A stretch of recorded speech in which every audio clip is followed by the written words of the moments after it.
All right, in 3, 2, 1, ladies and gentlemen, I give you Gary Kroger. Because I don't want him. Welcome to the start of season, what is it, Kenny? Season 3? You know, I did look up, 3. I saw that we started in 2020. Really? So we're about to, this is season 3.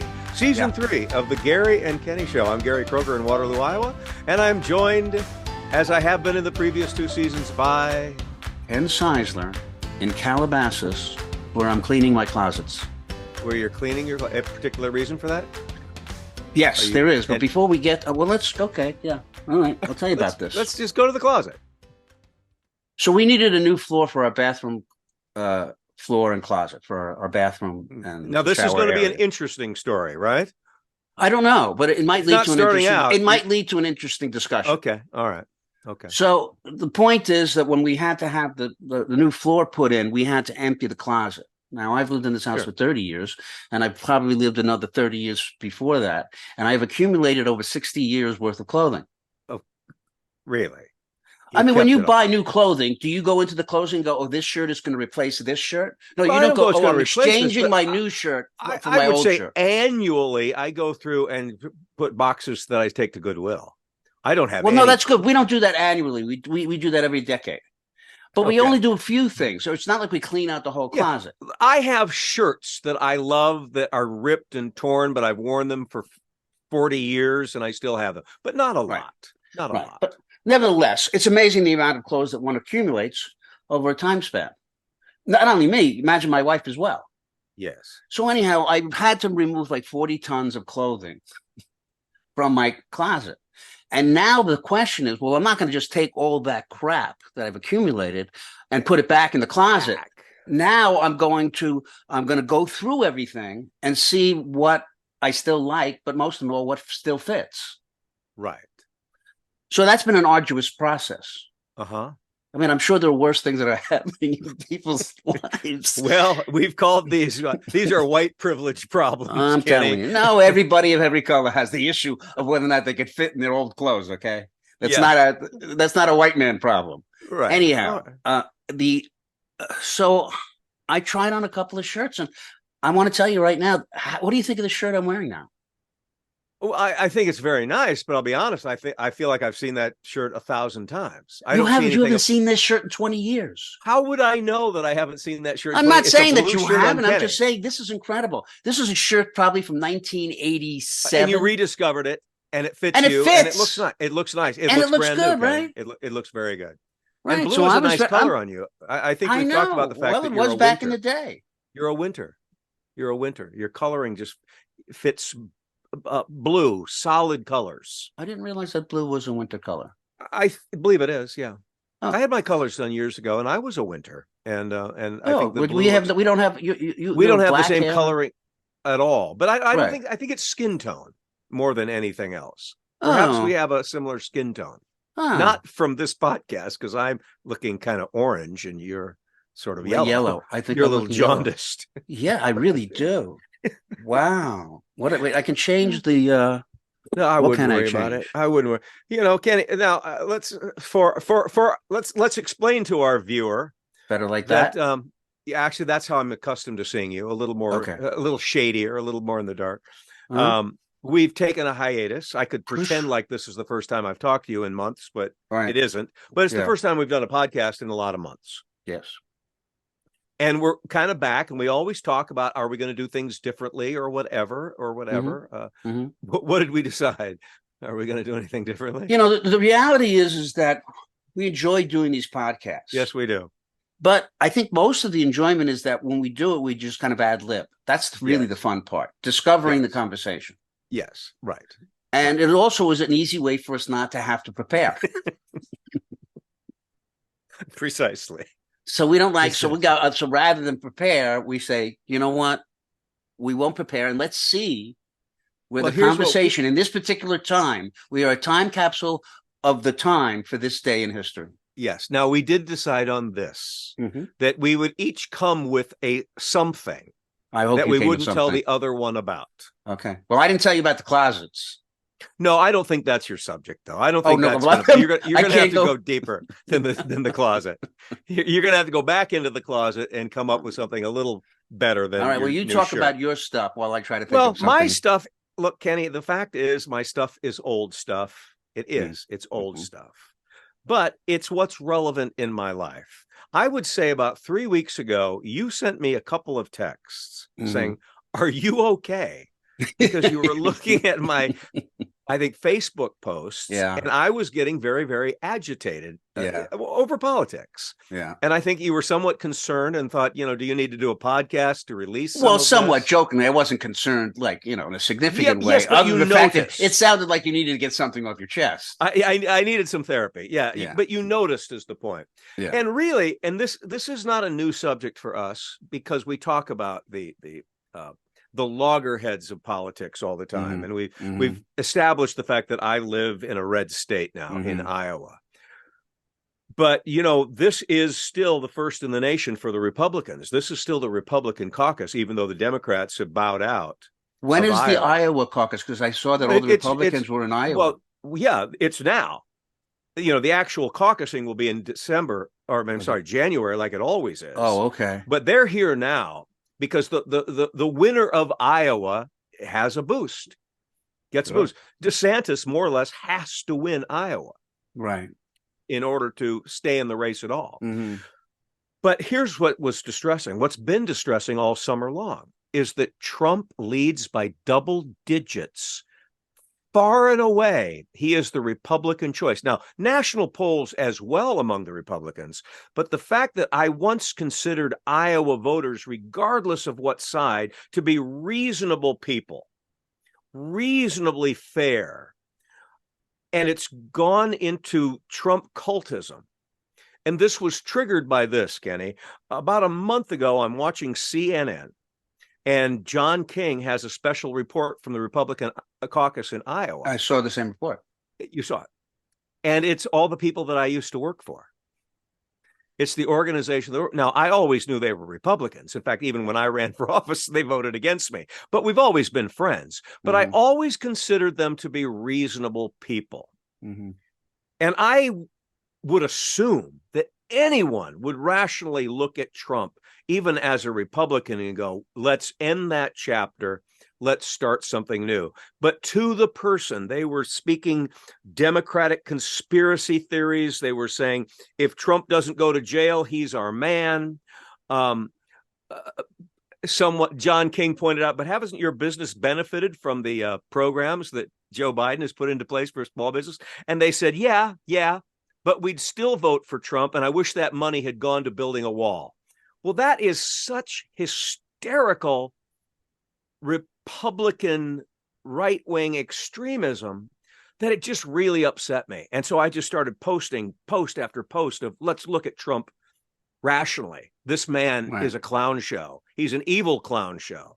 Let's be honest. And so anyway, you caught me in the middle of all that. Well, but I mean, listen, we were the same frustrations we're all having, which is we absolutely, if you're looking for an answer why and how, I think we've all given up on the why and the how these people support this. It's you keep just looking for like a rational argument to say, but he's a billionaire and he's asking you for money and he's selling his mug shots to get $1 and he's a billionaire. I saw. Doesn't that like be really weird to you? I saw a Trumper being interviewed on YouTube, and she said, well, God is on his side because he must be doing wonderful things to have accumulated all that money. Yeah, he must be a good Christian man because God must be a real him. Moron to donate to a billionaire. Right. Well, but this is the matrix. This is the paradigm of a huge faction of modern conservative thinking. And that's terrifying. It is. But you know what? I think somebody pointed out when the real downfall began. I forget exactly when it was. I think it was when I was born. But that aside, that where people get their messages from, it all comes down to Fox News and the creation of the internet. And that's what happened. And that when it became okay to decide where you were going to get your facts. Yeah, right. the world divided because they're not watching anything that we're watching. And when we watch, although I will say this, how come when we watch what they're watching, we get outraged? When they watch what we're watching, do they get outraged too?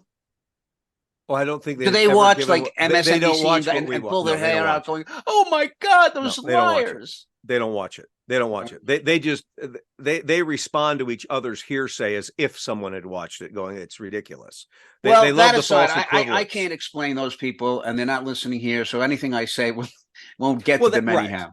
And I thought about the fact that we can dish about this, but everybody who watches our show basically agrees with us, and they've heard us talk about it before. We think so, but a friend of my son had posted a meme about this law in California where you would be punished if a store owner would be punished if they beat up, or an employee would get punished if they beat up a looter. That this was a Democratic law that was happening. And they posted and they believed this. In San Francisco specifically, right? Wasn't that? No, this was a state law. Statewide? Okay. Right. So it's like, this is not true. So you go and you dig deep and you look at the law, and the only thing the law says, because there have been, a lot of looting in Massachusetts, is that the employer has to become responsible for the safety of the employee. Right. Which means they should provide them with training and anything they might need if in case an event like this happens. It's to protect the employee from being traumatized. It's helping them by giving them training. And they're spinning it as if it's this left-wing conspiracy to promote looting also to put more burdens on business owners. Right. Exactly. But that's the filter of yellow journalism, and that's what Fox News is, and that is probably 80% their news source. The others are the Daily Caller and the Washington Times. Right. Well, like we always say, Kenny, thank God we'll be dead.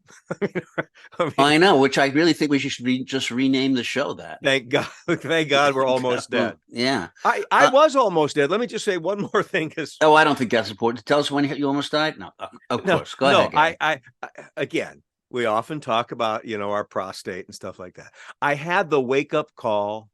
I got the wake-up finger. You did get the wake-up finger?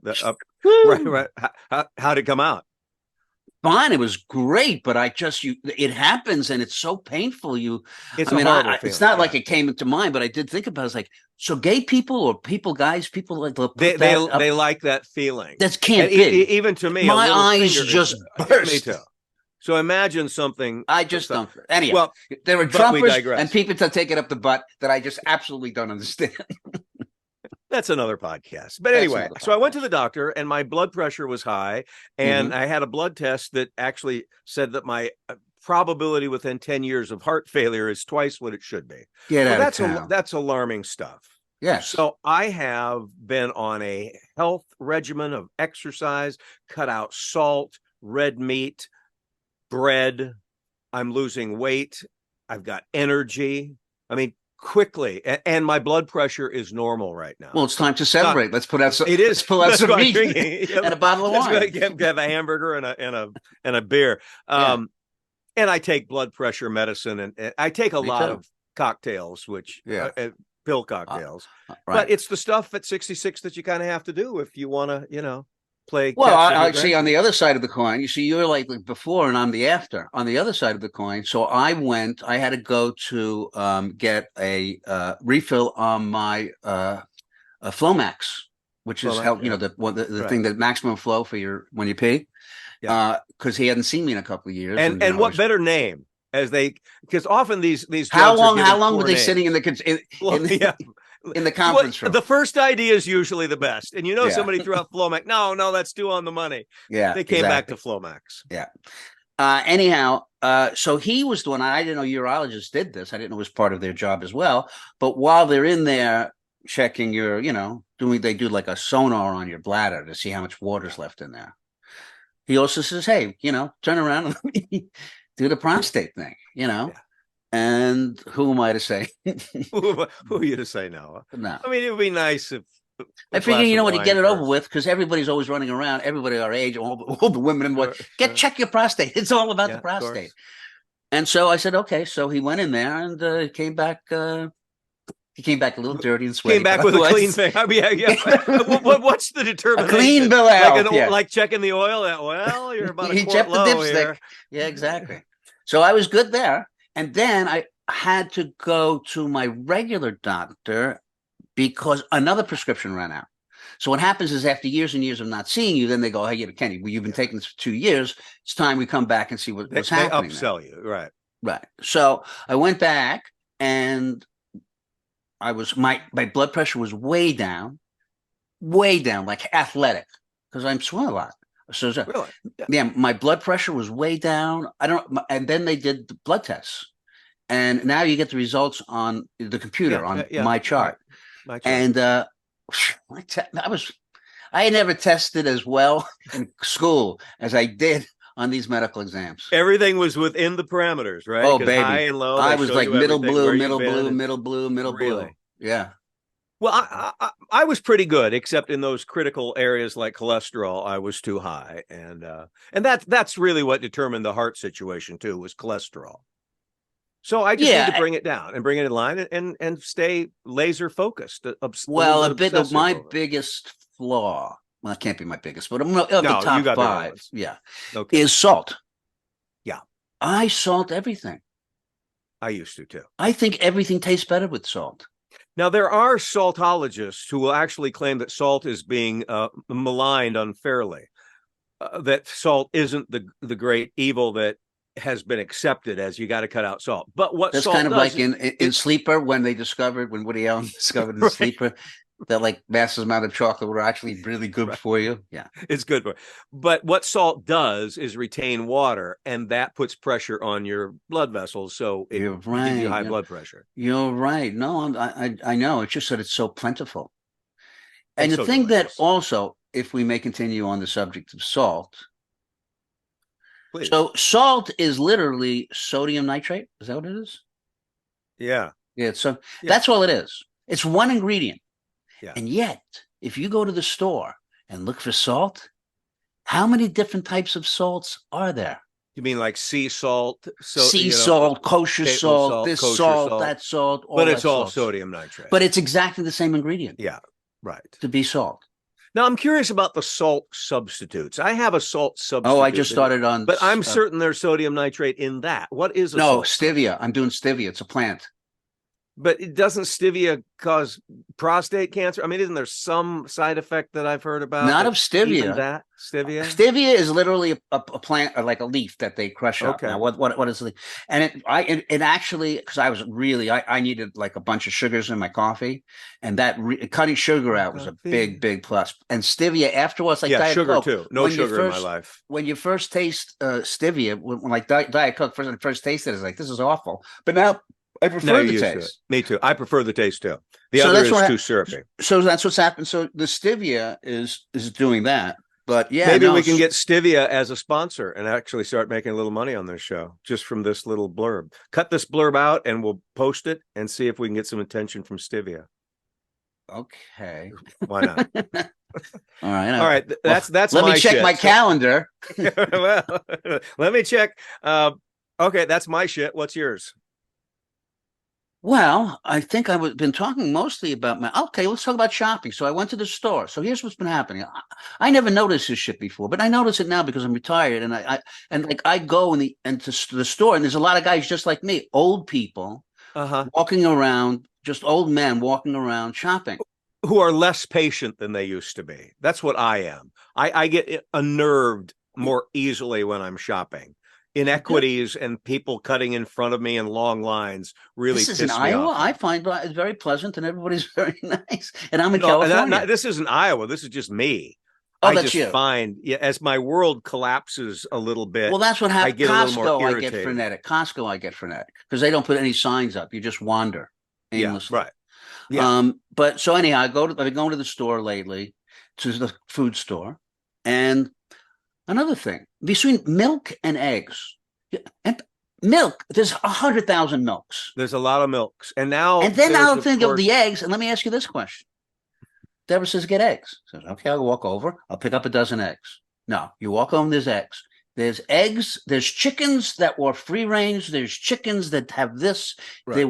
There's the brown chickens, which I never saw a brown egg growing up. Now, what's with all the brown eggs? We have lots of brown eggs here. Brown egg alternative has always been part of my life. But why are some eggs brown and some eggs white? You are not asking the right guy. I don't know, because God made some brown and God made some white. I know, but I never, when I was a kid growing, for most of my life, every time I never saw a brown. First time I saw a brown egg, it was like, this is unbelievable. And were you surprised that the interior was exactly the same? Exactly the same, which is kind of like what the white egg and the brown egg inside. We're all the same. But Gary, there's the moment to. But they have not integrated the two white eggs and. You buy a carton of eggs. If you buy a carton that was 6 white and 6 brown eggs, there's the brown eggs in one carton, and there's the white eggs in the other carton. You never open it up and go, hey, they're all mixing together, an integrated, egg carton. You know what? I think you're on. I mean, actually, I think that would be a charming thing to promote if I were a grocer. Well, it'd be a nice message. That our eggs are integrated. Send to the kids, yeah. Biracial eggs. And we found this the other day. Now they have the eggs that have an 18-acre perimeter. Have you heard about the 18-acre perimeter? Yeah. These chickens are allowed to run free. It's not just free range. These are free range. I guess, but these are free range that they have so much space that by the time they lay their egg, the yolk is a different color than your regular oat. It is not yellow, but amber. What? Yeah. And that's no yolk. Sorry, I'm sorry I went there. Yeah, sorry, I apologize. You wrote, please apologize for that. Yeah. Okay, so first of all, there must be range chickens who have a very limited range. Those are the ones that are just kept in a coop and it's horrible. Don't prosper. Terrible. Yeah. Now you've got free range, which run around the chicken. But I think it's like a pen they run around. A pen. I don't know. Now you're talking about even, like it literally says put on a backpack and hiking shoes. Those are these chickens. It says on the box, 18-acre free range. Now I don't know if that means that each chicken gets 18 acres. That's maybe what it is. Maybe they have. Well, that would be better real estate than we get. I mean, that's to be a chicken. Well, I'm telling you. So anyhow, after they're done running around in all this space and they lay their egg, their yolk is a different yolk. Their yolk is but does it taste the same? Are there different? I thought the yolk was maybe a little richer. You thought the yolk was a little richer, richer egg. I'm going to investigate that. Now, going back to your milk. The new thing, or one of the new things, is unpasteurized milk for the health benefits of all of the things that are lost through homogenization, right? Oh, yeah, this is what they were giving my grandchildren when they were born. I had to go buy that crap, and it's disgusting. But the reason for pasteurization was to get the E. coli or the microbes that are hugely, potentially devastatingly dangerous out of the milk. So there's a great health risk for the health benefit.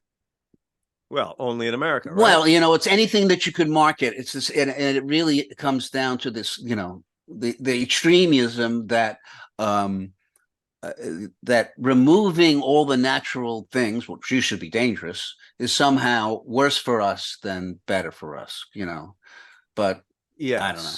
Kenny, in Iowa, we talk about GMOs all the time because GMOs are a huge part of the corporate Iowa agricultural landscape. Now, what is it? How did they genetically modify it? Just that. Well, it's in the seed. I don't know how they do it, but in the seed, it produces more. It replicates more. You have bigger, richer crops. Right. You can create more corn, greener corn, more corn on the stalk or whatever. Larger yields, basically. Now, obviously, there's a great economic benefit to that. Larger yields in a smaller space. Well, you have to. You couldn't feed. We don't currently aren't able to feed the world population right now. It is going to be dependent on GMOs. But is there a side effect of GMOs? Are there dangerous things that we consume? Generally, I find I'm accepting any kind of risk as long as it's not. The side effect is it reduces the size of your penis. anytime I it will knew affect you the were going size of for my the penis I'm trying to keep it light. at the start of that sentence. I'm trying to keep it light. We're But you know talking what, about though? world hunger here, so I'm just trying to keep it Let's light. go back to the penis for a second, because I find that everything that I have to consume, like the blood pressure medicine, all affect my penis. Oh. And it all sort of robs me of certain, my libido. Now, have you mentioned this to your doctor? Oh, yeah. Yeah. And what do they say? But I can't believe you're not on Flomax, because Flomax is supposed to be good for that stuff, actually. Well, I'm going to ask for the Flomax. Next time I'm at my doctor, I'm going to ask for ask the Flomax. your doctor about Flomax. And I'll be very aware of the side effects, which may And by the way, I'm always drowsiness, concerned about tendencies. that when the commercials say, ask your doctor about Flomax. I always think to myself, if I have to ask my doctor about Flomax and he doesn't know about Flomax, right? I should get another doctor. Yeah, but your doctor said, yeah, Flomax, tell me about it. Yeah. Well, I got Viagra, but all Viagra does is give you a hard on. It doesn't change your libido. Yeah, it just gives you this tool. Yeah, of course. Right. Okay. Well, we don't have to go any deeper down into this. My wife loves the show, and she'll probably go, honey, why'd you talk about your penis? And well, you know what? You are a full disclosure guy. You really are. I'm a full disclosure guy. Well, so are you, Kenneth. I think that's the chemistry that we create. Don't you think you are? I mean, you say things that I can't believe come out of your mouth. I'll talk about something else that I think is uncomfortable to talk about. Please. When you were growing up, I mean, I can't think I saw it, but I wasn't aware that it happened as a physiological thing. That your balls drop. I remember seeing old men and thinking, "Oh my God, that their balls are hanging all the way." Well, I can tell you, my balls have certainly dropped, but I don't remember when the drop. No, it's not like New Year's. At the time they were tighter. Yeah, it's not like the. It's not like New Year's. Yeah, right. No, it's just suddenly you realize when you go to scratch your balls, you have to reach down a little further. Yeah, that there's Yeah. Well, I mean, everything has, gravity takes a toll, 6 decades on the planet, and lots of things have fallen. Yeah, I've got a little bit of turkey thing here, which I hate. Oh, me too. In fact, if I could choose tightening my neck or my balls, of course it would be my neck. The balls, whatever, They're easy to ignore. I think my wife has no problem ignoring my balls. I mean, I don't imagine they turn her on. No. I mean, why would balls turn a woman on? I'm not real sure. That does nothing for me. But anyhow, good. But apparently, what the funny thing is, not the funny thing is, but I have a big new dog now. He loves to lick his balls. Well, of course he does. Well, I think, look, this. I mean, if we could reach our balls, I guess is the question. If we could reach our balls, would we lick our balls? Well, there's the question. If you can, all right. There was a guy in school, and he's passed away, so I can speak freely about him. He was flexible enough to suck his own dick. Oh, yeah. Wow. And from what I'm told, is that, of course, he tried. So my question to you is, if you could, would you? Let me tell you something. It's an alternative. Right. I would say it's plausible. You don't want to rule it out. But now it's not likely. Okay. But let's say there's a little thought experiment. You're a heterosexual man, but let's say you enjoy sucking your dick. Mm-hmm. Are you bisexual? Or is it only because it's your dick, just like a hand job? This is the most ridiculous conversation. No, but it's a mind fuck. It's a mind fuck. It is a mind fuck. It's like, and you know what? That you should have a character who's like, oh, doctor, I can suck my dick, but I'm not gay. But I'm not gay. But I love sucking my dick. I like getting I like dick, so long as it's mine. So why can't I do it and everybody not yell you're gay because it's your own penis? All right, well, let's put that to the audience. Please write us letters. We have a YouTube channel. Post your gut thing. Would you blow yourself? Give us a thumbs up. Are you thumbs in? Right. Yeah. Okay. So what is happening? What are you doing to keep busy? Are you doing like what are they called? Community events? Oh yes. I see you posting. You're doing community. You got like pictures. You look like you're running for office again. I know it looks like it, but I'm not. Actually, after this podcast, I am going to a candidate meet and greet. I got re-involved with politics, not as a candidate in any way, shape, or form, but helping. Look, I am very motivated to change the conversation, the rhetoric, the ideological fulcrum in this country. And so I'm working hard for candidates. But yeah, I got involved in a lot of local things. I'm doing the ribbon cutting for no, I'm doing lots of community events and things. And it's to keep busy and to keep fertile. For whatever reason, I'm in demand again. People want me to host this or I think cut a that's ribbon terrific. here. You contribute to society. Well, that's a nice way to put it. I like to think of it that way. You know, Kenny, look, you know that I live with a little bit of fear of death, like this window is closing. So I am really motivated to leave something that'll last for, a year. Which brings up a subject, Kenny, that I want to talk about. Yes. I'm doing a class at UNI yesterday, marketing students, right? Oh. Talking about juniors and seniors. I brought up the name Julia Louis-Dreyfus. Yes. 20 kids. Not one of them knew who I was talking about. Yeah, so I said, Seinfeld, blank faces. Veep, blank faces. And then we started talking about cultural references, right? Yes. And I said, well, Charlie Chaplin, nobody. Dustin Hoffman, nobody. So this is my observation. We had limited media, so we looked into the past. And so I was aware of Rudy Valley, Frank Sinatra. They weren't my contemporaries. But now, even though their communication system is so much larger, they're just talking amongst themselves about so true. Bo Burnham, who they're interested in. Ariana Grande or Taylor Swift. No, it's a shame. They're and I'll tell you, there's to the past. There's a feature on, I think it's Instagram and Facebook, historical history buff kind of stuff. And I subscribe to all that, like old New York or history stuff or old show business stuff. And I learn a lot and see a lot that I had no idea. Like Hedy Lamarr was a scientist who patented things. Incredible stuff that you learn. I'm hoping that maybe that will help a little bit if on social media somebody they see these little historical references, but otherwise it's over.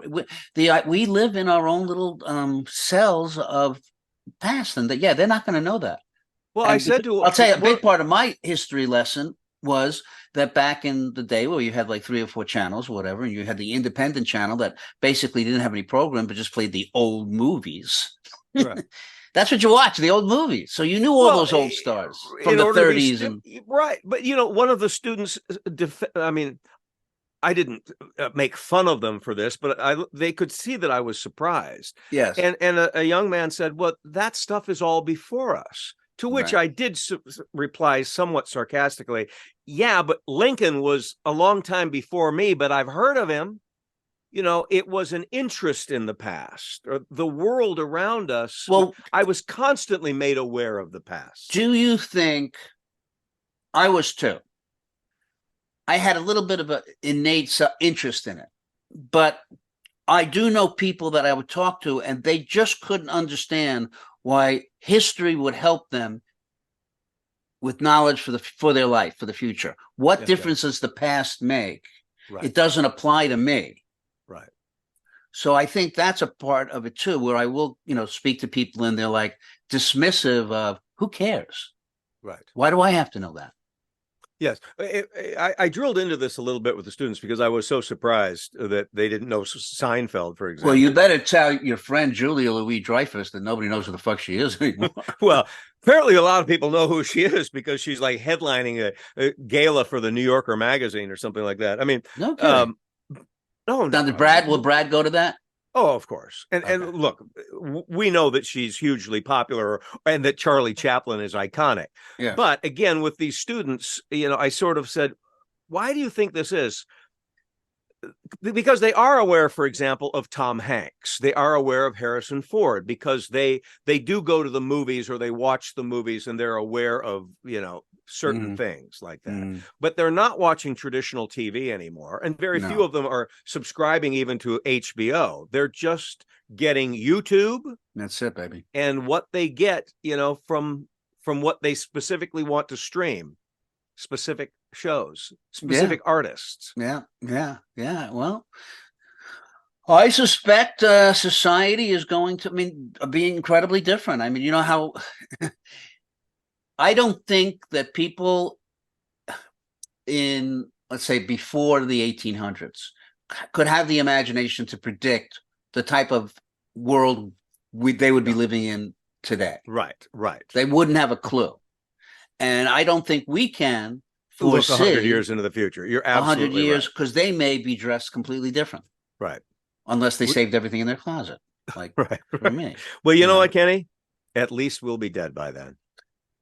I guess so. I guess I'm just, I don't know how to deal with death, because I do kind of put like, okay, well, I'm going to be 70, which means and everybody's dying at my age. I just lost a dear friend. How old? 66.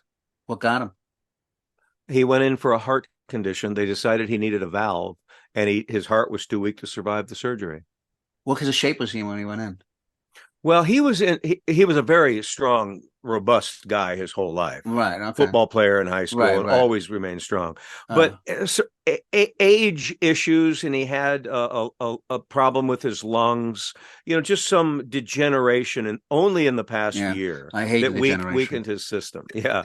But you see, things. So I do the math now based on my grandchildren, right? Okay. Yeah. So I have a baby. She just turned 2 years old. Did you see the video of her? She's adorable. Oh yeah, beautiful. I watch all your stuff that you post of your grandchildren. Yeah, it's not me, right? They are cute. It's not just like grandpa. They are very cute. Yeah, they are very, very cute. I wouldn't be able to resist either. Yeah. So anyhow, so she's 2, and I figured, okay, well, she's probably in 10 years I'm going to be 80, so she'll be 12. And when she realizes at 12 years old, she's going to see me. She goes, "Holy shit, you're old. You're 80 years old." Yeah, I know. Oh, and then it's just a matter of time. And that's only a decade away.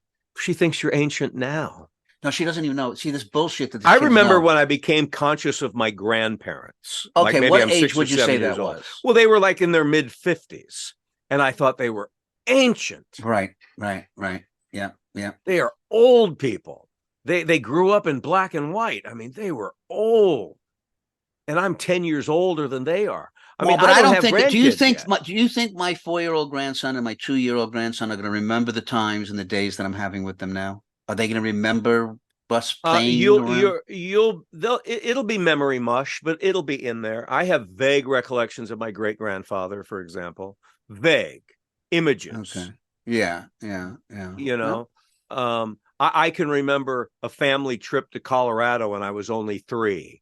But I mean, again, it's just a flash of being on a tramway or something, Yeah, they'll remember. My son, I moved him into college, and out of nowhere, and I love him. He's 19 years old. And he said, "Dad, what am I going to do when you die?" And I go, "Well, it's not going to be anytime soon." And I said, "Dad, I don't know how I'll cope with you not being around." And I said, "Well, why are you thinking about that?" Is Dad, you're the oldest dad of all my friends. You're the oldest person I know. Yeah. Really? Oh, yeah. Oh. And so he's been thinking about it. I go, "Well, let's do the math. I'll probably die about the same time in your life that my dad died in my life. And although I miss him to this day, we had lots of life together. So, son, we've got a whole bunch of stuff to do together still, before you're speaking at my funeral." Well, boy, on that note, let's go back to our penis. Yeah, I'll tell you. Anyhow, let's talk about the future. I'm going to put up Richard Kind interview, which was a fun interview. That'll be following this. And then the Brad Hall will be following this. And then hopefully by that time, we will have Owen Mackin. It's not Ian, it's Owen. Oh, it's Owen. It's Owen, not Ian. Yes, but I'm sure he gets called Ian all the time because it starts with an E. Yeah. Starts with an E. Yeah, so we'll have him, who is the star now of the show La Brea. Oh, that's getting great reviews. Yeah. And they film it in Australia. And it's supposed to take place right here in LA at the La Brea Tar Pits. That's where it's supposed to be. That's the premise. But the La Brea Tar Pits. But they're shooting it in Australia. Yeah, of course. Yeah. Okay. Yeah. Anyhow, okay, so you want to sign out, and we'll see you. Yeah, let's sign out. All right. Are you ready to do that? Please. Kenneth, first of all, let me say it has been lovely and refreshing to speak with some extended time with you. Covered some important subjects, didn't we, Gary? Your closet, your clothes. The thing about the eggs, we should follow up on the eggs. Yeah, I am going to look into your fluorescent eggs. I really am. Yeah. Well, folks, for this and more information, always tune into the Gary and Kenny Show. We are on YouTube. We have our own YouTube channel. We'd love it if you'd go there, give us the thumbs up, subscribe. We are on DBTV, which is streaming television. We're on all the popular podcast platforms. So until next time, I'm Gary. That's Kenny.